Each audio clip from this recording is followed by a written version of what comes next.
kepergian Erick Thohir ke Infantino minimal harusnya Menpora dampingi. Tapi tidak. Tidak sama sekali. Ini juga memperlihatkan bahwa sebetulnya Jokowi sudah tidak percaya dengan Menpora. Sudah tidak percaya. Jadi Menpora dan PSSI itu satu mata rantai. Yang di mata Presiden sudah tidak dipercaya. Ya, kenapa sih mereka ngotot? Tidak tahu malu untuk tidak tetap bertahan. Meskipun mayoritas masyarakat, semua stakeholder sudah meminta mereka mundur. Ya. Minimal 133 orang jiwa loh Ya, betul. dikorbankan. Kenapa tidak punya empati sama sekali? Ya, memang mereka tidak tahu malu, Mas. Dan ini pertanyaan bagus, Mas. Makanya saya bilang ke Pak Jokowi 2016, Pak Presiden kalau mau reformasi PSSI, tolong kalau itu kereta api dari loko sampai gerbong semua disapu. Artinya 15 esko itu kepalanya loko itu ketua, 14 yang lain juga ikut. Jangan hanya loko yang diganti. Hari itu hanya loko Pak Edi Ramayadi yang naik. Gerbong yang lain orang mereka juga.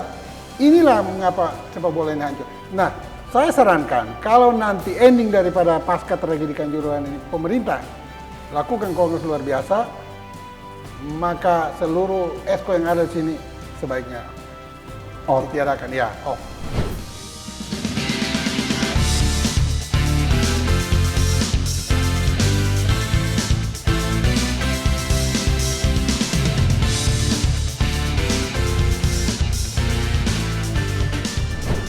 Halo sahabat Indonesia, kita bertemu kembali dalam kanal Anak Bangsa Podcast. Kali ini saya akan membahas tentang olahraga, khususnya sepak bola. Ini sedang ada badai di persepak bolaan kita terkait dengan tragedi di Kanjuruhan 1 Oktober 2022. Yang membuat kita prihatin sampai sejauh ini adalah PSSI begitu ngotot untuk seolah-olah cuci tangan, dan baru berapa hari kemudian baru minta maaf setelah didesak sebagai pihak. Dan yang membuat saya heran itu justru penyelamat sepak bola itu bukan PSSI dalam ini ketua umumnya, tapi justru Presiden dan dibantu oleh Erick Thohir untuk melobi FIFA. Tanpa lobby dari Erick Thohir dan Presiden, saya kira nasib persepak bolaan kita bisa tamat atau mungkin ya kembali ke titik nol lah gitu. Nah, untuk membahas masalah persepak bolaan, saya mengundang ini biangnya sepak bola seorang tokoh olahraga khusus sepak bola, Mas Yesayas Octavianus. Ini dulu kolumnis di Kompas, wartawan Kompas, berapa tahun, Mas? 33 tahun. 33 tahun. 33 tahun itu kalau di tentara sudah pangkatnya udah bintang 3, bintang 4 Mas. Wartawan senior, pengamat sepak bola, Mas Yes. Beliau punya channel YouTube juga. Namanya apa, Mas? Rai Soccer TV. Rai Soccer TV. Saya mempromosikan juga bagi Anda penggemar sepak bola, jangan lupa juga silakan lihat dan like. Penting subscribe juga ini.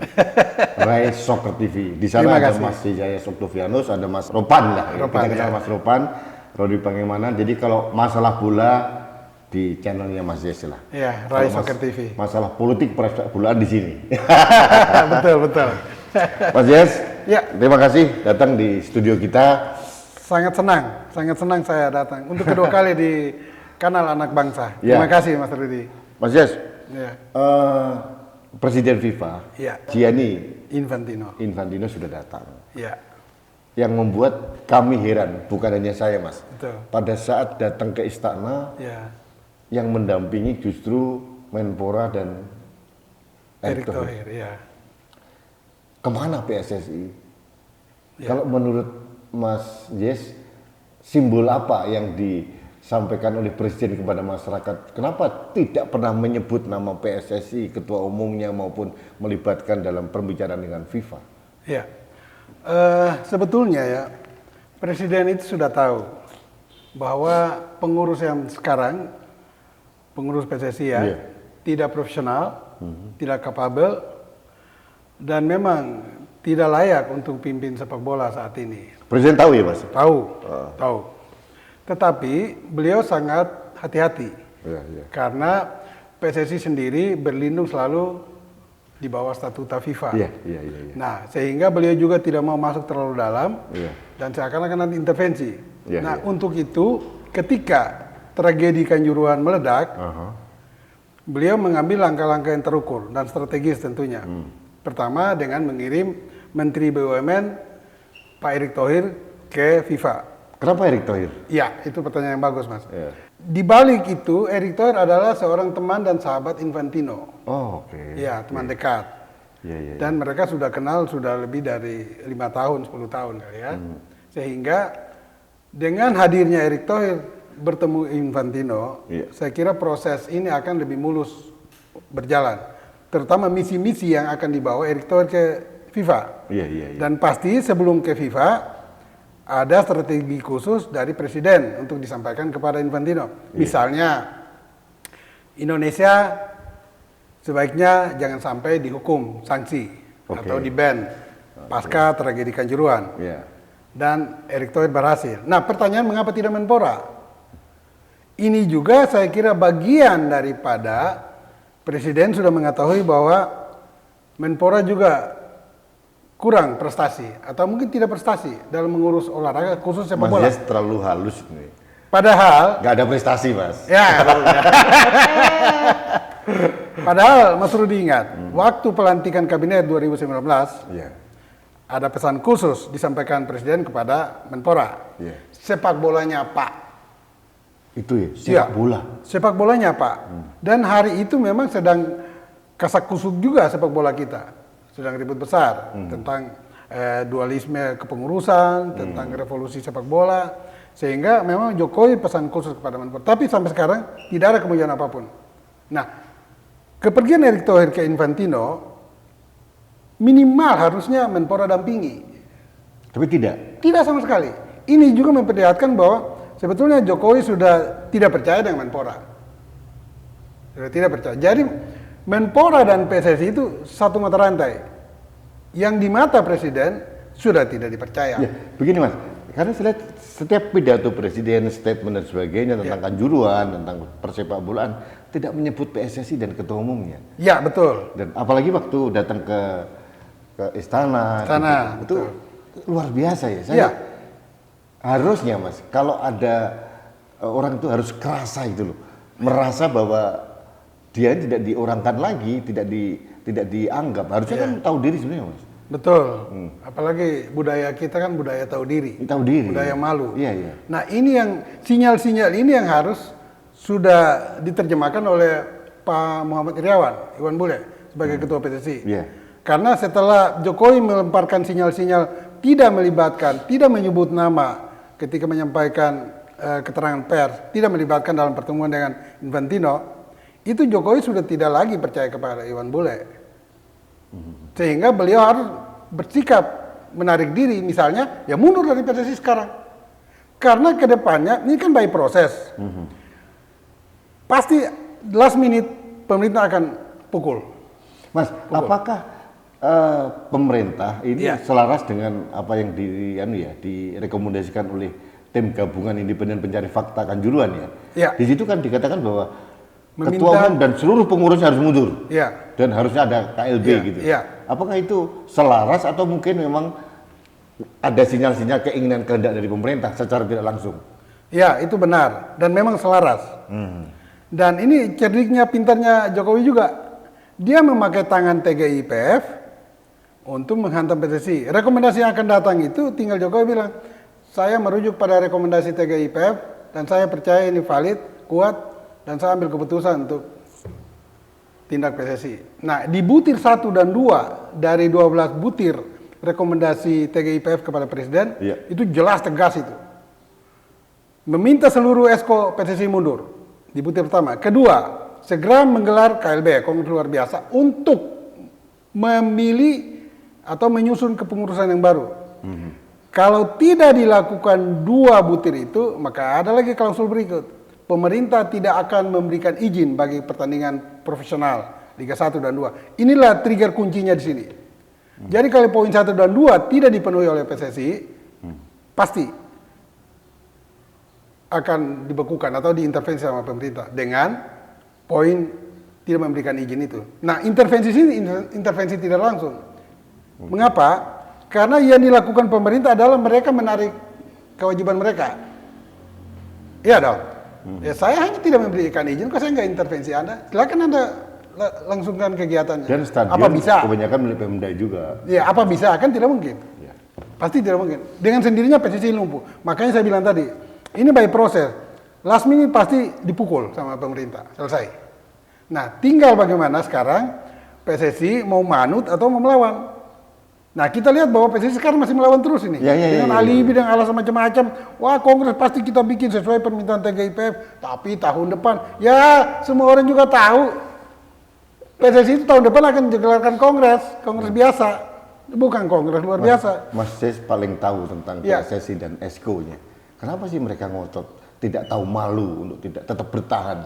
Meskipun seluruh mayoritas masyarakat, semua stakeholder sudah meminta mereka mundur itu. Minimal 133 orang jiwa loh dikorbankan.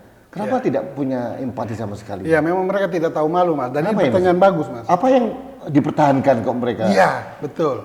Di statuta FIFA maupun PSSI tentang bagaimana menyelenggarakan KLB atau memilih ketua. Pertama, oleh voters. Kedua, oleh ESCO. Nah, dalam kondisi yang extraordinary case ini harusnya anggota dan ESCO bergerak dong. Meminta ketua umum mundur. Sebelum pemerintah atau orang luar atau supporter atau stakeholder minta mundur. Ada klausulnya? Nah, ada klausulnya di situ? Ada. Kalau extraordinary gitu? Case iya. Ada? Bisa. Karena melihat kinerja ketua yang tidak benar kan. Apalagi ada tekanan dan desakan dari pemerintah. Mereka harus sigap untuk lakukan itu. Ternyata kan tidak. Nah, kembali ke pertanyaan Mas Rudi tadi. Mengapa mereka semua diam? Karena di dalam itu mereka semua satu. Satu kapal itu. Satu kapal untuk berbuat yang seperti sekarang ini. Makanya saya bilang ke Pak Jokowi 2016, Pak Presiden kalau mau reformasi PSSI, tolong kalau itu kereta api dari loko sampai gerbong semua disapu. Artinya 15 ESCO itu kepalanya loko itu ketua, 14 yang lain juga ikut. Jangan hanya loko yang diganti. Hari itu hanya loko Pak Edi Ramayadi yang naik. Gerbong yang lain, orang mereka juga.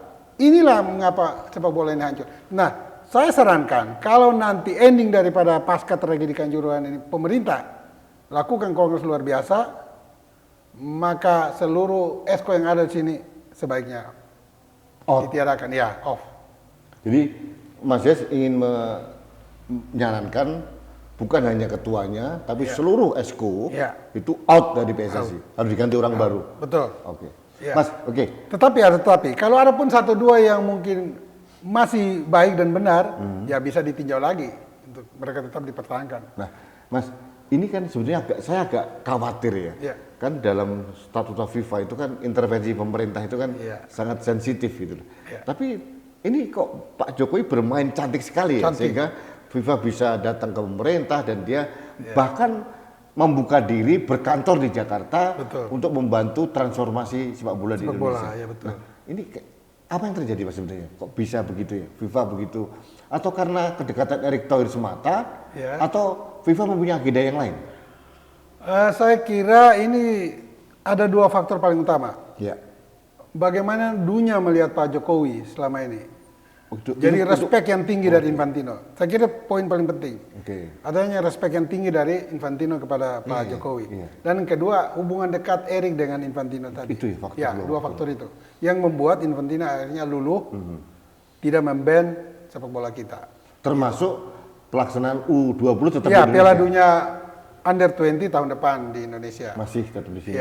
Di luar itu mungkin ada masalah-masalah yang Infantino harus berpikir ulang lagi. Kalau kita di-ban lalu Piala Dunia dipindahkan, itu akan repot juga bagi FIFA. Terutama siapa yang tuan rumah, persiapan infrastruktur, itu semua kan butuh waktu lagi. Nah, itu alasan-alasan itu yang membuat Infantino akhirnya ya menerima saran dan permintaan dari kita untuk tidak di-ban. Mas, akan dilakukan transformasi sepak bola di Indonesia.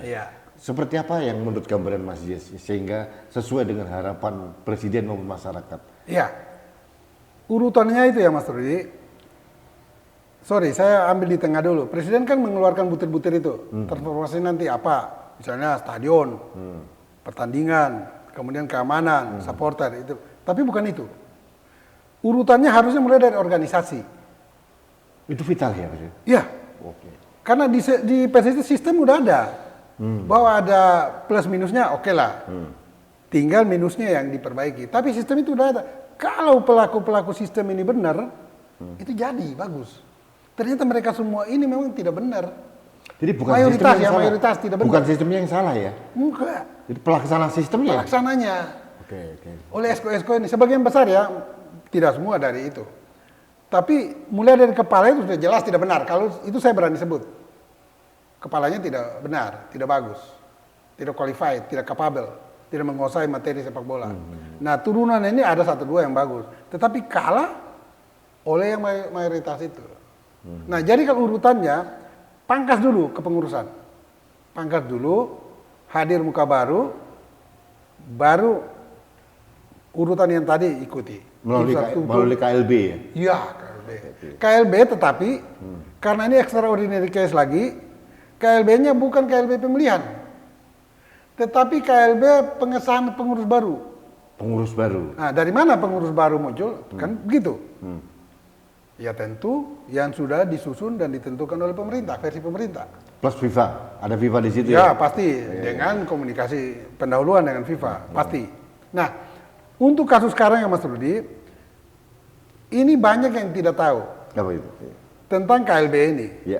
Ketika butir pertama meminta pengurus mundur, berarti sudah kosong itu.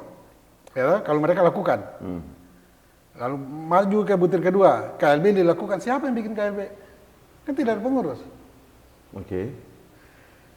Yang bikin KLB nanti adalah Komite Normalisasi. Dan itu terjadi di 2010. Oh, zaman Pak Agung Gumelar dulu. Iya. Ya. Pak Agung ketua Komite Normalisasi. Nah, Komite Normalisasi ini dibentuk oleh FIFA dengan stakeholder di sini. Pemerintah. Stakeholder, ya pemerintah, Menpora, KONI, dan mereka-mereka yang tidak ada di kepengurusan. Kayaknya- Itu yang akan bikin kongres. Arahnya begitu Mas ya nanti? Betul. Itu poinnya. Oh, oke, jadi nanti mungkin ada bentuk tim transformasi sepak bola itu akan melaksanakan kongres. Ya, didahului oleh Komite Normalisasi dulu. Dia yang akan bikin kongres. Nah, siapa pengurus baru? Dia yang akan cari. Tentu dengan Tetap voter yang sama ya? Tetap voter-voternya tetap yang sama ya? kita tidak pakai voter lagi. Voter tetap sama, tetapi mereka tidak punya hak nanti di kongres untuk memilih. Ini kan saya bilang tadi. Normalisasi? Kongres ini ya kongres pengesahan aja. Ataupun kalau dipaksa, mereka harus memilih, hanya formalitas sifatnya. Oh, jadi tim normalisasi tadi itu mau melaksanakan kongres? Dia yang menyiapkan dan menyelenggarakan kongres, Oke. Komite Normalisasi. Ya. Nah, materi-materi di sini adalah esko ini dari mana? Ya pasti di bawah mejanya sudah ada. Oke. Tetap ada pemilihan esko segala macam ya? Nah, Tetap. kita tinggal milih. Oke. Mau melakukan secara konstitusional, berarti memilih. Pakai voter berarti Ya, tetap. Oke. tetapi kalau tidak konstitusional, maka tinggal pengesahan. Tinggal dibacakan pengurus baru PSSI adalah ini. Ketok, tak, sah. Nah, satu lagi Mas. Ya siap. Satu lagi. Pengakuan sebuah federasi di sebuah negara oleh FIFA, itu akan terjadi bila mana kongres pemilihan pengurus sudah terjadi dan pemerintah setempat mendukung kepengurusan tersebut. Kalau pemerintah tidak mendukung, tetap FIFA tidak akui. Itu ya? Iya, pemerintah itu lewat Menpora. Jadi PSSI sebetulnya sudah mati nih, sudah mati. Tinggal Pak Jokowi ketuk palu aja selesai gitu. Nah ini yang belum. Tapi ini yang belum. Ini caranya elegan sekali Pak Jokowi. Betul. Jadi menggunakan FIFA. Artinya Betul. dia tidak bersalahkan. FIFA terlibat di situ. Ya. Ini luar biasa. Karena kalau mau bilang intervensi juga, ya intervensi FIFA bukan FIFA masuk di sini, FIFA. akan berkantor di sini. Iya, FIFA intervensi. Keren gitu. Jadi PSSI dan ini sekarang yang ada PSSI nggak bisa berkutik lagi sebetulnya. Sudah tidak bisa. Makanya kemarin saya lihat foto itu ada fotonya waktu bola itu si Presiden FIFA tertawa, yang Ketua Umum PSSI cemberut juga. Betul. Ini sudah ada tanda-tanda.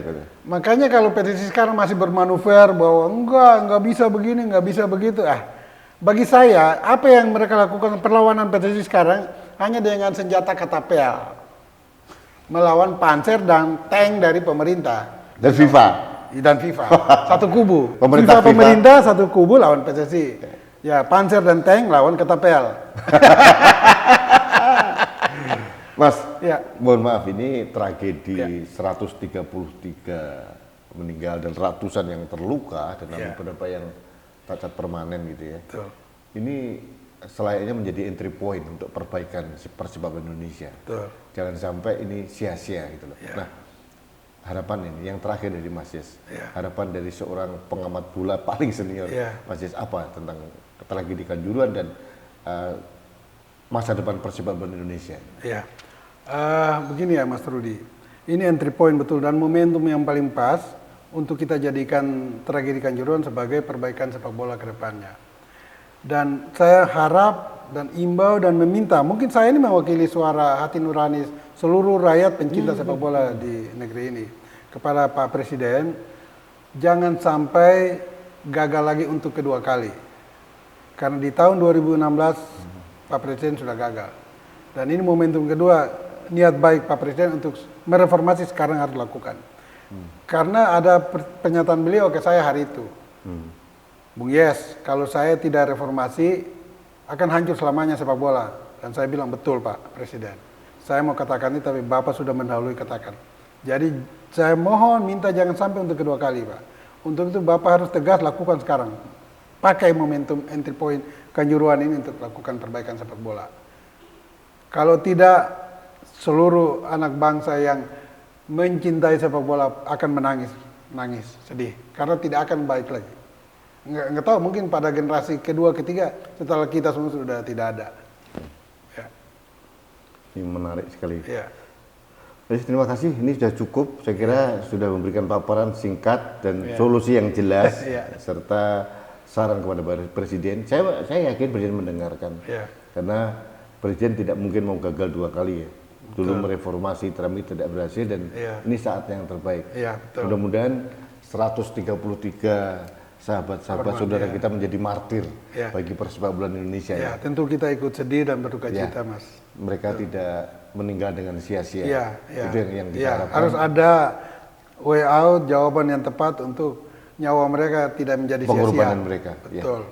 Mas, terima kasih. Terima kasih, kita ketemu lagi nanti kalau ada perkembangan yang saya undang kembali di sini. Saya selalu ikut kanal Anak Bangsa. Siap. Mantap. Baik, sahabat Indonesia, demikian pembicaraan kami dengan Mas Yesayas Oktavianus, luar biasa, selalu meledak-meledak dan selalu ada solusi. Bukan hanya sekedar mengkritisi, tapi ada solusi. Karena apa? Karena beliau tahu persis tentang persepak bolaan Indonesia.